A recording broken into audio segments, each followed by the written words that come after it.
4 आण्याची कोंबडी आणि 12 आण्याचा मसाला. आज काहीशी अशी अवस्था झाली. तर आज सकाळी मस्त फ्रेश मी देवपूजेसाठी खाली फुलं आणायला गेले. 3-4 मोगऱ्याची फुलं सापडली आणि 2 गुलाबाची फुलं मी वरती घेऊन आले. तर गेला आठवडाभर आम्ही गावी होतो, तेव्हा हर्षूच्या पाठीत थोडीशी चमक भरलेली आहे. तर तो सारखं दुखतंय म्हणत होता. तर मी वरती आले. मस्त ती गुलाबाची 2 फुलं होती, ती माझ्याकडं हा छोटासा पॉट आहे त्यामध्ये मी ठेवून घेतली. त्यांचा लंच बॉक्स पॅक केला आणि मलाही 3-4 अंजिरं खालच्या झाडाला सापडली, तर तीही मी वरती घेऊन आले. मस्त सकाळची कामं सगळी आवरून घेतली आणि म्हटलं चला आता ह्याच्या पाठीत दुखतंय, तर आज ह्याच्या पाठीच्या दुखण्याचा इलाजच करावा. म्हणून मी ठरवलं की दवाखान्यातच घेऊन जाऊया.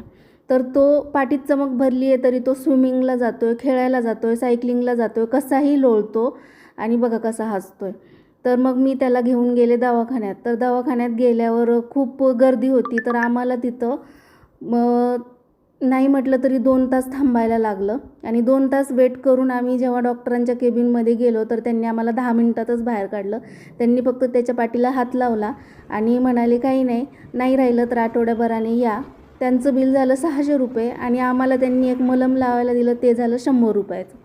तर अशी काहीशी आज गत झाली की दुखणं थोडंसं आणि त्याचा इलाजच महाग पडला. मस्त घरी आल्यावर जेवण केलं आणि एवढं सगळं होऊनही तो संध्याकाळी खेळायला गेलाच.